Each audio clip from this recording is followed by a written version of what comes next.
ብላክ ፓንተርስ ብለን ስንጠራ ወይ ደግሞ ጉግል ስናደርግ ወይ ሄደ ሪሰርች ብናደርግ የሚመጣልን ፊልም ነው፣ የሆሊውድ ፊልም።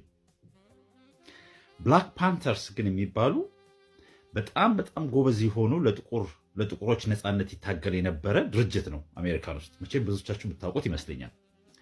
እና ይህ ድርጅትን እንዴት አድርገው እንዳጠፉት፣ እንዴት አድርገው እንዳሰሯቸው፣ እንዳሳደዷቸው፣ ግማሾቹ ሀገር ለቀው መሰደድ ነበረባቸው። ምክንያቱም አንዴ ኮሚኒስት ሲሏቸው፣ አንዴ ቴሮሪስት ሲሏቸው።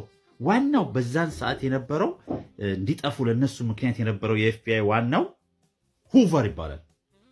ኤድጋር ሁቨር ሄዳችሁ ሲተመልከቱት ጀርመን ነው።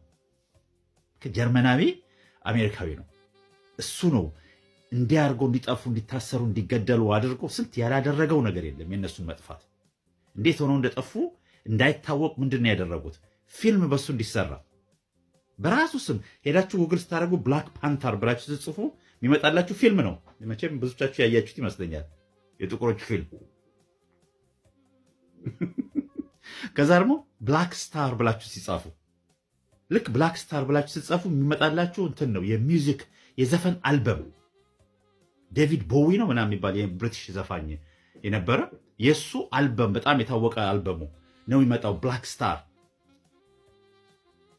ስታር የማርከስ ጋርቪ ካምፓኒ ነው፣ የሺፒንግ ካምፓኒ፣ የመርከብ ካምፓኒ።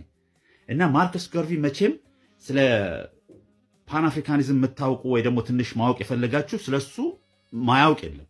እንዴት አድርጎ በዓለም ላይ ያለውን የጥቁርን ሕዝብ አንድ ለማድረግ ሲታገል የነበረ ጎበዝ ታጋይ ነበር።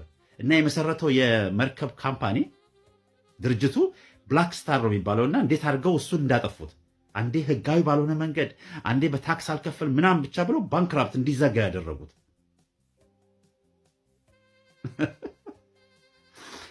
ደው ዛሬ ላወራላችሁ የመጣሁት ኤምኬ ኡልትራ እስቲ ብላችሁ ጻፉ።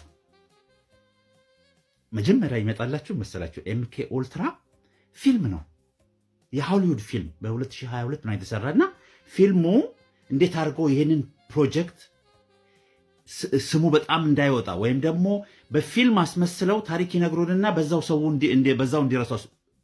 ልክ ያን ነገር ስናስብ ኤምኬ ኡልትራ የሚለውን ስናስብ ወይ ደግሞ ብላክ ፓንተር ወይ ደግሞ ብላክ ስታር ምናምን ስናስብ ይመጣልን ያን እንዲሆን ነው። ኤምኬ ኡልትራ የሚባለው ፕሮጀክት መቼም ማወቅ የፈለጋችሁ ሂዱና አንብቡ፣ ተመልከቱት ምን እንደሆነ። የሰውን ልጅ አስተሳሰብ፣ የሰውን ልጅ ብሬን እንትኑን ለመቀየር የተሰራ ፕሮጀክት ነው። ኦልሞስት ለ20 ዓመት ያክል በጣም ማት